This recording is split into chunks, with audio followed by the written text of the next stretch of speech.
6.25도 70주년이고 하나님께서 70년에 좋은 일이 있기를 간절히 바랍니다. 남북이 통일되고 또 성도님들의 그러한 가정도 명문 가정, 견고한 가정이 되는 그러한 것이 우리 수정천성교회의 소원입니다. 그 소원이 반드시 이루어지며 대한민국은 명문 국가로, 성도님들의 가정은 명문 가정 되시기를 간절히 축복합니다. 그렇게 될 줄로 믿으시기 바랍니다. 아멘. 어느 날 저녁에 신문을 보던 남편이 아내를 부르는 거예요. 여보, 일로 와봐봐. 뭐 신기한 걸 발견했나 봐요. 그러더니 아내를 앉혀놓고, 여보, 여기 보면은 기사에 여자들이 2배나 남자들보다 말을 많이 한대. 여자들은 하루에 3만 단어를 얘기하는데 남자들은 15,000단어를 얘기한대. 속으로 무슨 얘기를 하고 있는, 너 말 많다 이거죠. 나한테 잔소리 좀 그만해라. 이런 말을 지금 기사를 빌미로 지금 아내에게 말을 하고 있는 겁니다. 아내가 근데 위트 있는 아내였어요. 가만히 있는 그런 재치가 아주 넘치는 그런 아내였습니다. 그러면서 남편에게 하는 말이, 여보, 왜 여자가 2배로 말 많이 하는지 알아? 남자는 한 번 말해가지고 안 듣잖아. 그래서 똑같은 말을 또 해야 되거든. 그래서 여자가 3만 단어를 얘기하는 거야. 남자보다 2배로 얘기하는 거야. 그러니까 안 듣는다는 거예요. 남편한테 바로 그렇게 받아칩니다. 근데 반응이 없는 거예요. 남자가 1초, 2초 정적이 이르더니 3초 만에 갑자기 남편이 아내에게 말합니다. 뭐라고? 그 말도 안 들었다는 거예요. 또 얘기해야 된다는 겁니다. 이게 참 아이러니한 사실인데 우리가 살고 있는 현실이에요. 가깝고 사랑하는 사람의 말을 우리가 더 안 듣는 경향이 있다는 것입니다. 그게 우리가 정말로 악하다는 그런 증거인 것 같아요. 우리가 사랑하는 아내의 말, 그리고 아내분들은 남편의 말 잘 안 듣죠. 또 부모님과 자녀의 그런 관계에서도 자녀들 얼마나 부모님 말 정말 억수로 안 듣습니다. 정말로 막말로 더티하게도 안 들어요. 한국말로 번역하면은 더티하게도 안 듣습니다. 그렇게 참 아이러니한 것이 우리가 경청하는 능력이 부족하다는 거예요. 그래서 실제로 경청의 가장 낮은 레벨을 배우자 경청이라고 합니다. 그런 용어가 있어요. 그래서 영어로는 spouse listening. 그 리스닝에서 가장 아주 밑에 단계라는 거예요. 배우자의 말을 안 듣는다. 이 잘 듣는다, 이것은 우리에게 성공을 줍니다. 성공을. 잘 들어야 성공할 수 있다. 이 잘 아는 미국의 경제지, 전문 경제지 포춘에서도 이 성공 비법 중에 하나가 상대의 이야기를 경청하라는 것입니다. 뒤집어서 말하면 상대의 이야기를 안 들으면은 성공할 수 없다라는 거예요. 그러니까 실예로 미국에서 이제 GM이라는 그러한 그 자동차 회사가 예전에는 미국의 모든 자동차 그러한 업계를 다 휩쓸고 있었습니다. 손을 잡고 있었어요. 제너럴 모터스. 근데 이제 일본 그 메이커들이 이제 미국 시장에 진출하기 시작하면서 이 경영 혁신, 그런 어떤 마인드로 경영을 하냐면은 경청하는 그러한 회사가 되겠습니다. 그래서 고객의 소리를 듣는 거예요. 그리고 생산직, 자기 회사 생산직에 있는 저 밑에 있는 사람들을 이 임원들이 그 말을 귀 기울여 들어주는 거예요. 그렇게 해서 이렇게 하면은 우리가 더 잘할 수 있을 것 같습니다. 근데 실제로 그런 대기업에서 그런 말단 사원이 막 상무나 아니면 이사나 사장에게 그렇게 막 건의하면은 뭐 말단 사원이 뭘 알아? 생산직에 있는 저 하찮은 네가 뭘 알아? 그냥 너는 우리가 시키는 대로 이렇게 하면 돼. 그러면 잘 되게 돼 있는 거야. 이렇게 거절당하기가 일쑤죠. 그런데 일본 그 자동차 미국에 진출한 기업들은 도요타, 혼다는 그렇게 하지 않았어요. 그래서 어떤 일이 벌어졌습니까? 이 GM은 고객의 말도 무시하고 우리가 그냥 만들어주면 타라. 그리고 밑에 있는 직원들이 뭐 말하면은 그냥 잘라버리는 거예요. 연봉 삭감하고 노조도 막 이렇게 위협하고. 그렇게 해가지고 5년, 10년, 15년, 20년 흐르니까 제가 실제로 미국에 있을 때, 그때는 이미 그 97년도, 98년도 그때에 이제 처음에 미국에 갔는데 이미 일본 차들이 점령을 하는 거예요. 제너럴 모터스 나중에 망해가지고 다른 그 차 회사들이 이렇게 저렇게 해가지고 간신히 지금까지 이름만 그렇게 유지되고 있지, 사실 일본 차들이 거의 다 점령하고 있습니다. 그 혼다도 이 프리미엄 브랜드 이렇게 뭐 아큐라라든지 도요타도 렉서스라든지 이렇게 해가지고 전 미국에 막 일본 차 없는 데가 없어요. 그것이 이제 세상에서 잘 듣고 안 듣고 성공하느냐 실패하느냐, 우리가 실제적으로 그런 보는 예입니다. 성경에서도 똑같은 그런 측면이 있습니다. 영적인 부분에서도 우리가 신앙생활에서 성공하려면은 우리가 어떻게 해야 될까요? 잘 들어야 됩니다. 정말로 거짓말하지 않고 성경에 있는 모든 하나님께서 쓰신 그러한 위대한 인물들 가운데 공통점이 있는데 그게 무엇인지 아십니까? 바로 잘 듣는다는 거예요. 하나님의 말씀을 경청할 줄 아는 사람들이 다 하나님께 쓰임받은 사람들입니다. 한 사람도 틀린 게 없어요. 저한테 한번 가져와 보세요. 이 케이스는 다릅니다. 그들이 하나님께 쓰임받고 하나님의 복을 받으며 명문 가정을 이룰 수 있었던 이유, 잘생겨서도 아니고 특중한 그러한 탤런트가 있어서도 아니고 어떤 그런 스킬이 있어서도 아니고 남들보다 더 많은 그러한 이렇게 자제력이나 용감함, 담대함을 가지고 있었던 것도 아니에요. 물론 그런 선천적으로 그러한 그 기질을 가지고 있었던 사람들도 있죠. 하지만 공통적으로 그들을 다 묶는 그러한 공통분모는 하나님의 말씀에 순종하고 들을 줄 아는 사람이에요. 하나님의 말씀을 들을 줄 아는 사람들. 모세를 한번 보시기 바랍니다.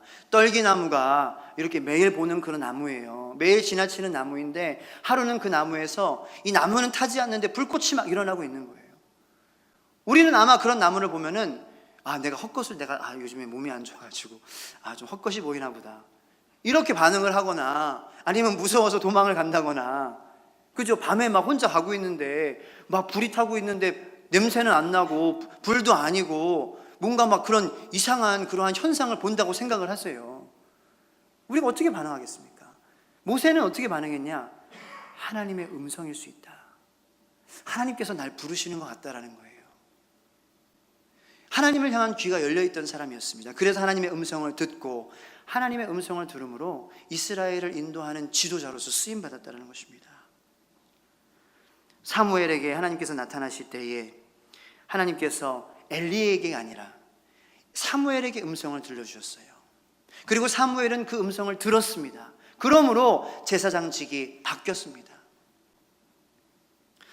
사울이 바울 되기 전에 다메섹 가는 길에 주님을 만나죠. 어떻게 만납니까? 음성으로 만납니다. 처음에 빛으로 나타나셨지만 사울아 사울아 내가 너가 핍박하는 예수다. 그리고서 듣는 것이 중요하니까 우리한테 밑줄 치면서 주님께서 말씀하시는 거예요. 들어야 된다. 눈을 가리십니다. 내 음성을 들어라. 보는 것, 실제로 만져지는 것, 그것에 의존하지 말고 보이진 않지만 내가 진짜로 존재하니까 나의 음성을 들어. 사울은 그 음성을 들었습니다. 그 모든 사람들이 잘된 공통분모가 하나님 말씀을 들었어요. 음성을 들었어요. 경청했어요. 반대의 경우도 우리에게 하나님께서 보여주십니다. 요나의 경우는 하나님의 소리는 들었어요. 그러니까 경청이 두 가지의 단계인데 첫 번째로는 소리를 듣는 겁니다. 박수 쳤네? 박수 소리. 근데 이 소리에는 아무 의미가 없어요. 자, 하나님께서 우리에게 말씀하시는 그 음성을 듣는 겁니다. 하나님께서 말씀하시는구나, 이거를 알아가는 단계죠. 그리고 두 번째 단계는 그 하나님의 말씀을 내가 리스닝하는 거예요. 히어링에서 리스닝으로 넘어가는 겁니다. 하나님께서 이렇게 말씀하시니 내가 이 말씀에 납득되어서 살아가야 되겠구나 라는 그러한 리스닝의 단계가 경청이라는 거예요. 근데 요나는 첫 번째 단계만 했어요. 하나님의 소리는 들었어요. 이렇게 말씀하시는데 나는 내 마음대로 할 겁니다, 하나님. 나는 납득이 안 갑니다, 하나님. 경청하지 못해서 얘가 니느웨로 가야 되는데 요나가 다시스로 갑니다. 다시스로 가는 그 배가 침몰하려고 하자 자신에게 하나님께서 말씀하시는 그러한 것으로 이제 깨닫고 뛰어내리죠. 하지만 그 나중에 깨달음으로 이 요나가 이제 궁극적으로는 하나님의 말씀에 순종해서 하나님의 말씀으로 니느웨 백성들을 구원하는 일에 쓰임 받았지만 하나님의 말을 정말로 경청하지 않으면 그렇게 된다는 거예요.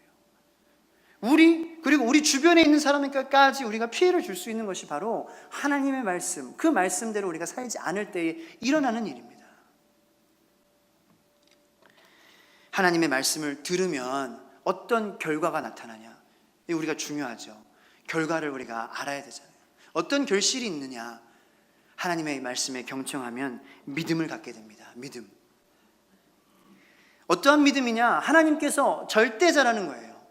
하나님 같은 분은 없다라는 거예요. 천지를 지으시고 만물을 창조하시고 다스리시고 나의 삶을 주장하시고 인생 생사화복을 주장하시는 하나님, 나를 천국에 가게 하시는 하나님, 하나님의 나라를 꿈꾸며 살게 하시는 이 마음 가운데, 가난한 마음 가운데 지금 현재 하나님의 나라가 임하게 하시는 하나님이시라는 것을 믿는다는 것, 하나님이 한 분 절대자라는 것을 믿는 그 믿음을 주신다는 겁니다. 생각해 보시기 바랍니다. 40년 동안 미디안 광야에서 모세는 정말로 자기가 아무것도 아니라는 사람을 철저하게 깨달았습니다.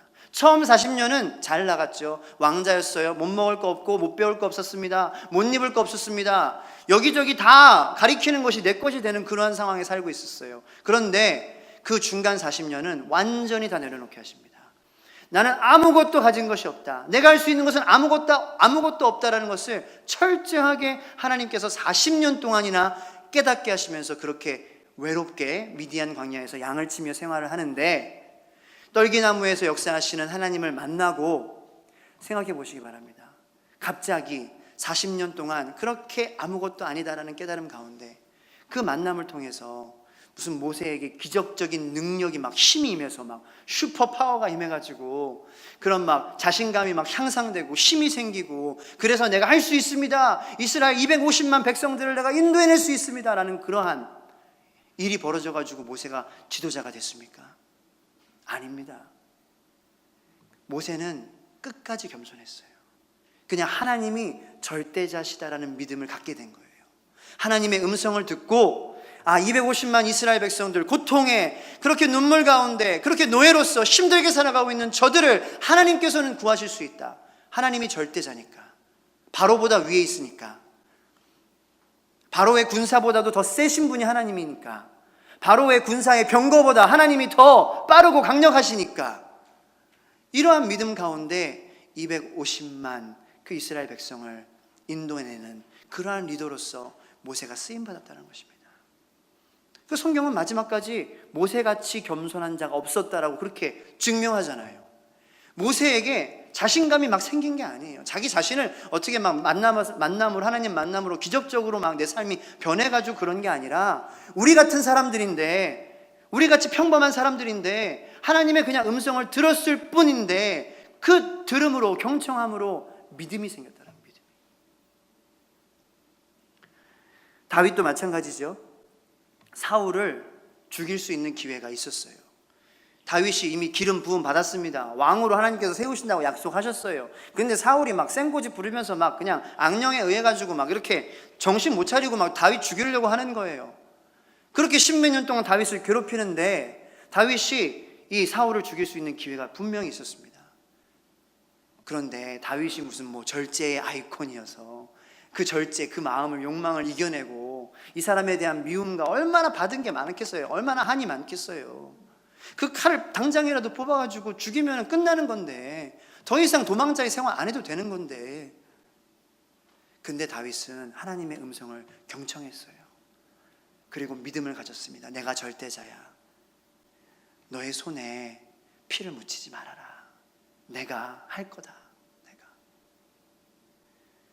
그래서 다윗이 절제한 거예요. 그러한 불타는 화가, 복수심이 있었습니다. 하지만 믿음으로 이겨낼 수 있다는 거예요. 우리 마음 가운데서도, 우리도 그런 다윗이 우리 같은 평범한 사람입니다. 물론 위대한 믿음의 사람이지만 우리도 하나님을 믿음으로, 경청함으로, 믿음으로 말미암아 우리의 마음에 불같이 일어나는 복수심, 화내고 싶은 마음, 복수 똑같이 받아라고 싶어하는 그런 마음들, 우리의 힘이 아닌 하나님이 절대자라는 믿음으로 다스리며 복을 받으며 우리로 말미암아 명문 가정이 이루어지게 될 것이라는 것입니다. 근데 우리는 핑계를 대죠. 하나님의 음성이 안 들려요, 목사님. 이 사람들은 진짜로 하나님의 음성을 들었잖아요. 실제적으로 하나님의 직접적인 계시가 있었잖아요. 근데 맞습니다. 지금은 하나님께서 우리에게 직접적으로 막 사울처럼 빛으로 확 나타나시고 막 사울아 사울아 막 이렇게 음성으로 우리의 이름을 부르시면서 우리에게 꼭 필요한 말씀, 저는 그렇게 상상합니다. 이렇게 결정하지 못할 때가 있어요. 하나님께서 원하시는 것이 이거 A입니까 B입니까? 라는 결정 가운데 하나님께서 나에게 속 시원하게, 상길아 이렇게 해, 그러면 정말 좋을 것 같다는 마음을 한두 번 가진 게 아닙니다. 그런데 그런 우리가 시대에 살고 있지 않거든요. 하나님께서 직접적으로 그렇게 우리에게 계시를 주시는, 나타나시는 그러한 직접 계시. 그러니까 우리가 주의해야 될 게, 나 하나님의 계시를 받았습니다 하고서 막 사람들 막 이렇게 좌지우지 하려고 하는 사람들 조심해야 됩니다. 물론 하나님께서 나의 신앙생활 가운데 나에게 간접적으로 이렇게 조금 직접적으로 말씀하시는, 감동해 주시는 그런 말씀이 있겠죠. 하나님의 음성을 나의 꿈을 통해서라든지 마음의 양심을 통해서라든지 주변 사람을 통해서 우리에게 말씀하시는 그런 것을 우리가 보고 하나님께서 말씀하신다라고 얘기를 할 수 있지만, 우리가 조심해야 됩니다. 나 하나님이 어제 계시 받았습니다 하고 이렇게 떠들면서 그러면은 우리가 한번 조심해 봐야 돼요. 그래서 우리는 우리 실제적으로 들으면 나 할 수 있어요. 안 들리니까 못하는 거죠, 목사님. 하지만 1600년 동안 기록되고 2400년 동안이나 보존되며 지구의 98% 사람들에게 보급되어 지금도 수많은 사람들을 변화시키는 하나님의 말씀이 우리에게 주어졌습니다. 그것이 바로 성경이라는 거예요. 성경은 하나님의 말씀입니다. 하나님께서 우리에게 직접적으로 말씀하시는 직접 계시가 여기 담겨 있는 거예요. 실제적으로 음성으로 우리에게 상기라 라는 그러한 말로 들리진 않지만, 소리로 들리진 않지만 이 말씀을 통해서 우리에게 하나님께서는 말씀해 주십니다. 자, 우리가 회사 다닌다고 한번 상상해 보세요. 상사가 있습니다. 상사가 부하 직원에게 임무를 이렇게 줄 때에 여러 가지 방법으로 얘기를 할 수가 있겠죠. 하사원 일로 와봐. 예, 알겠습니다. 예, 뭐 시키실 거 있으세요? 이거 오늘 마감 시간까지 이거 하고 저거 하고 마무리하도록 해. 알겠어? 예, 알겠습니다. 그렇게 해가지고 이제 회사를 일을 하잖아요. 자, 그런데 이 상사가 바쁠 때는 그렇게 직접적으로 만나서 못할 때가 있어요. 상사가 적습니다. 메모지에 하사원 오늘 이렇게 업무 시간까지 이거 마무리하도록 해. 내 책상 위에 딱 놓는 거예요. 저는 그걸 집어 넣습니다. 그런데 이거 종이에다 적은 메모잖아. 이거 검증되지 않은 건데 이거 상사가 쓴지 안 쓴지 어떻게 알아? 에이씨, 모르겠다. 던져버리고 그 일을 안 해보세요. 어떻게 될까요? 그 사람 잘리죠. 잘리는 건 좀 극단적인가? 엄청나게 아마 맞을 겁니다. 혼날 겁니다.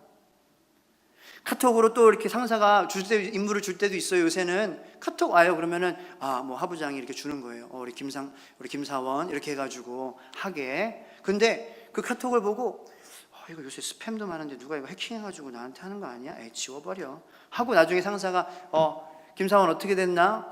이거 카톡으로 뭐가 왔는데요, 이게 검증이 안 돼가지고요 안 했습니다. 그렇게 계속 하다 보면 그 사람은 아마 회사에서 궁극적으로 잘리게 될 것입니다. 하나님께서 우리에게 하나님의 말씀을 주셨음에도 불구하고 우리가 들으려고 하지 않는 게 문제지, 하나님께서 우리에게 계시하고 있지 않는다라고 착각하는 것, 그것은 우리의 태도의 문제라는 거예요. 우리가 듣지 않고 있다라는 것입니다. 디모데후서 3장 16절 17절 말씀 이렇게 기록이 되어 있습니다. 모든 성경은 하나님의 감동으로 된 것으로 교훈과 책망과 바르게 함과 의로 교육하기에 유익하니 이는 하나님의 사람으로 온전하게 하며 모든 선한 일을 행할 능력을 갖추게 하려 함이라. 여기 안에 다 있다라는 거예요. 다른 거 필요 없다라는 거예요. 말씀 외에 또 다른 것이 섞이면은 그게 이단이죠.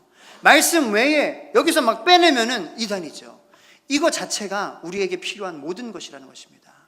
하나님께서는 우리가 성경을 읽을 때에 계시하시며, 그리고 목회자를 통하여서 말씀이 선포될 때에 우리에게 계시하십니다.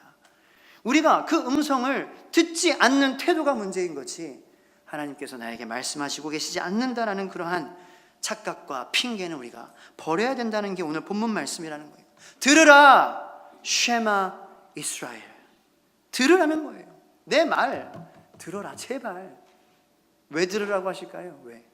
우리를 공경에 빠뜨리기 위해서, 우리를 막 덫을 막 이렇게 많이 해놓고 그 덫에 막 빠지면서 막 우리가 이 말씀대로 행하면 그래 너 넘어지고 너 다치고 덫에 거봐 네가 내 말 안 듣고 내 십자가 안 믿고 그렇게 하면 너 쌤통이야. 하나님께서 그렇게 여기시기 위해서, 생각하시기 위해서 우리에게 이 말씀을 들으라고 하십니까? 아닙니다. 오늘 본문 6장 3절 말씀입니다. 다 같이 한번 보겠습니다. 이스라엘아 듣고 삼가 그것을 행하라. 그리하면 내가 복을 받고 내 조상들의 하나님 여호와께서 내게 허락하신 같이 젖과 꿀이 흐르는 땅에서 내가 크게 번성하리라. 하나님께서 우리에게 들으라고 명령하시는 그 명령의 뒤에 그 마음은 뭐냐? 복 준다는 거예요. 복. 잘 됐으면 좋겠다라는 거예요. 넘어지지 않았으면 좋겠고, 필요 이상으로 울지 않았으면 좋겠고, 필요 이상으로 상처받지 않았으면 좋겠고, 필요 이상으로 손해받지 않았으면 좋겠고, 필요 이상으로 감정을 소비하는 그러한 감정 노동하지 않았으면 좋겠다라는 거예요. 고생하지 말라는 거예요. 부모님이 자녀에 대해서 그러한 말씀하시는 그런 사랑이 담긴 말씀으로 우리에게 들으라 말씀하십니다. 그런데 우리는 들으려고 하지 않아요.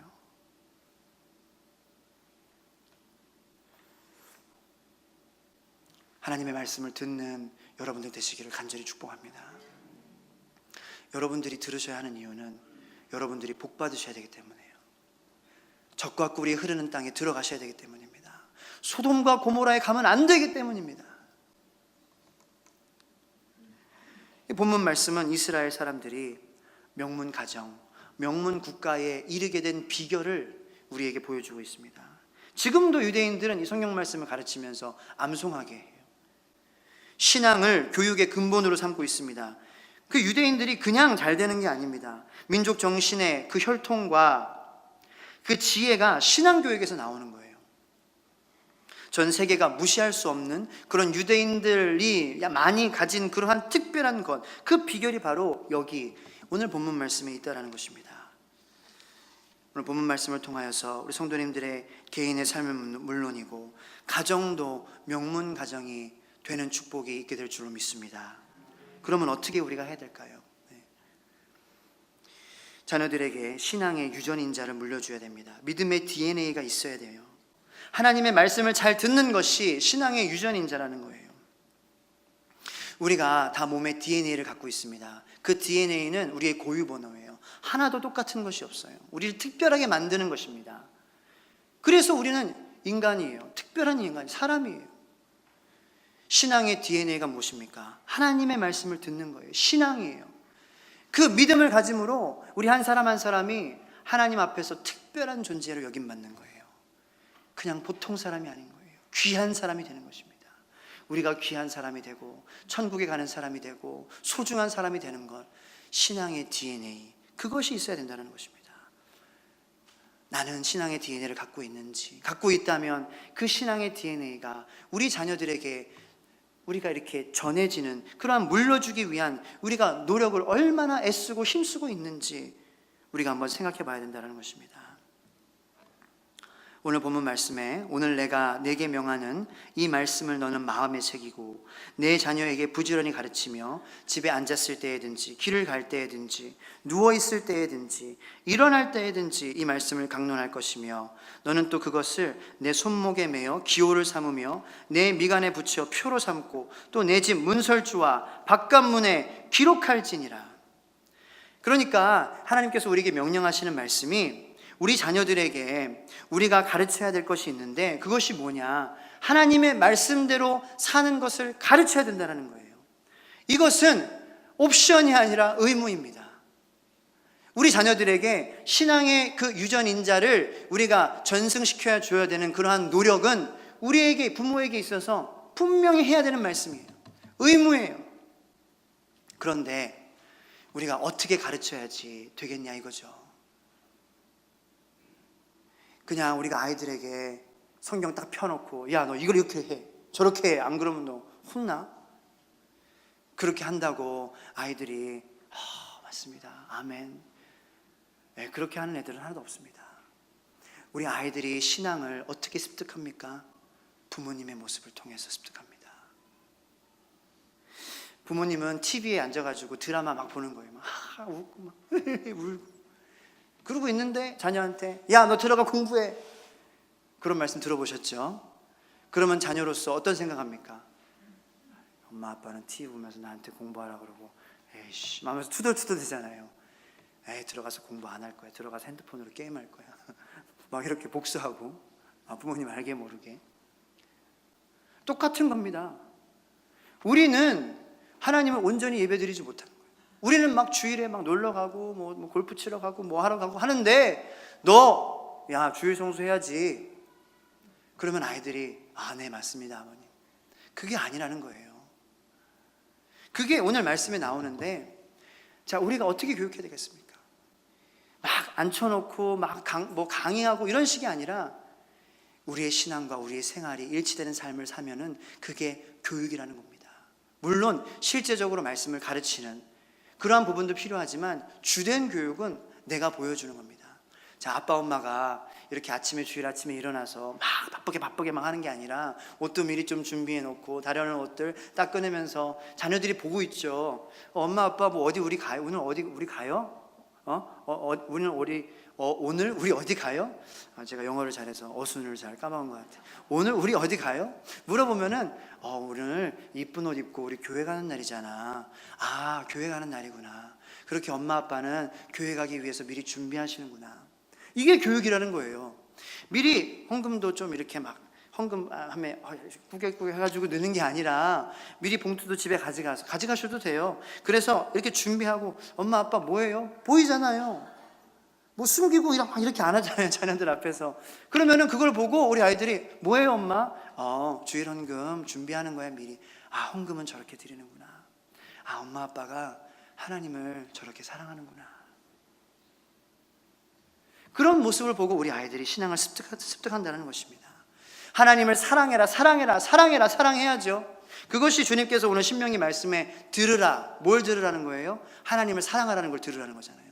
마음을 다해 목숨을 다해 힘을 다해 뜻을 다해 사랑해라. 근데 우리는 사랑하지 않으면서 너 사랑해. 그러면 사랑하겠습니까, 자녀가? 사랑의 힘이 위대합니다. 하지만 야곱이 있잖아요. 라헬을 정말로 7년을 하루같이 일했다. 그게 뭐예요? 사랑의 힘이잖아요. 7년이라는 세월이 하루같이 짧게 느껴졌다라는 거예요. 그러한 하나님을 사랑하는 우리의 마음 가운데 하나님의 사랑이 있냐 이거예요. 7년을 하루같이 감사하면서 우리가 교회 생활 하냐는 거예요. 가정 생활 하냐는 거예요. 그것이 우리 아이들에게 보여지고 있냐라는 거예요. 7년이 14년 같다 이런 됐다 돼.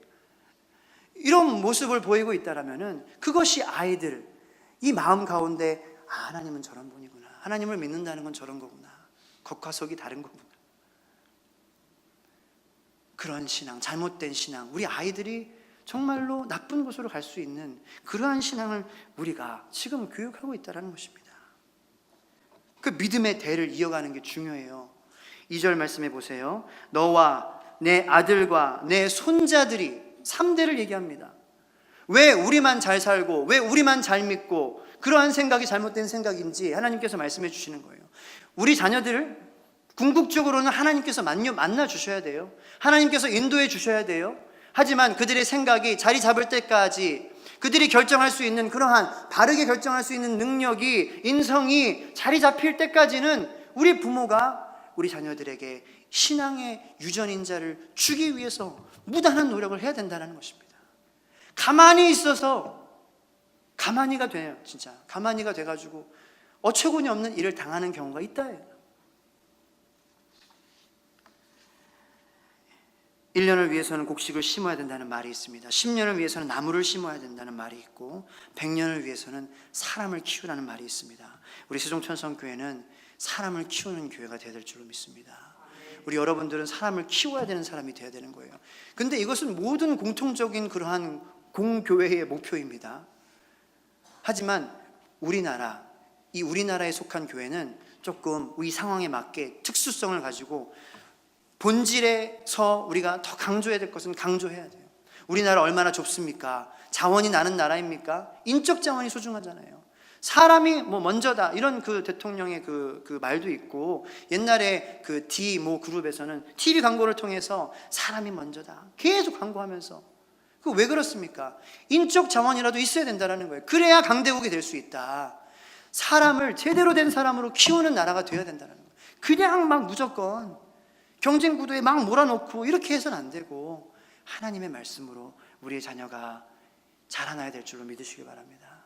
그래야지 우리나라가 강대국이 될 수 있는 거예요. 그래야 우리나라가 일본 눈치 안 보고 중국 눈치 안 보고 남과 북이 통일될 수 있는 것도 복음으로 통일되는 것입니다. 이탈리아나 프랑스의 명품 브랜드가 대기업에서 시작된 게 아니거든요. 한 사람이 가족들과 함께 이렇게 모여가지고 시작해요. 막 이렇게 해가지고 만들고. 근데 대를 딱 이렇게 대대로 전해주죠. 전수해주죠. 기술을. 그렇게 해서 커져가지고 이태리의 명품 브랜드가 존재하는 것입니다. 우리 가정도 마찬가지입니다. 비록 시작은 미약하였으나 내 나중은 창대하리라. 여러분들의 가정을 보시면서 여러분들 한 분 한 분에게 주님께서 말씀하십니다. 그 오늘 본문 말씀 이제 말씀을 정리하고 마칠 텐데 여기 이렇게 나와 있어요. 너는 또 그것을 내 손목에 매어 기호를 삼으며 내 미간에 붙여 표로 삼고 또 내 집 문설주와 바깥문에 기록할지니라. 뭐 어떻게 하라는 겁니까? 말씀을 실제로 뭐 손목에 어떻게 하고 미간에 하고 실제로 그렇게 하라는 말씀이 아니라 문설주에 붙이고 바깥문 쪽에 붙이고, 말씀을 미간에 붙인다는 것은 말씀으로 내가 눈을 보고 내가 말씀으로 대하고 말씀이 나와 하나가 된 삶을 살라는 거예요. 우리 집의 곳곳에 말씀 탐지기 감지기를 설치하라는 거예요.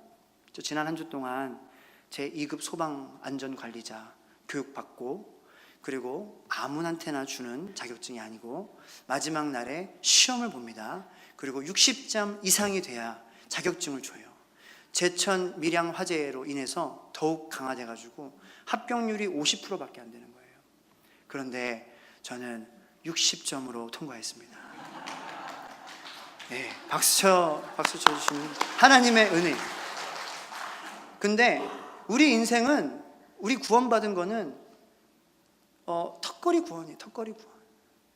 우리가 100점짜리라서 구원받은 게 아니라 정말로 하나님께서 역사하셔서 58점 맞으면 끝나는 건데 60점으로 맞게 해주신 것은 하나님이 하셨다라는 것을 깨달아요. 턱걸이 그런 구원이 중요해요. 근데 그게 아니라 소방안전관리자가 뭐냐?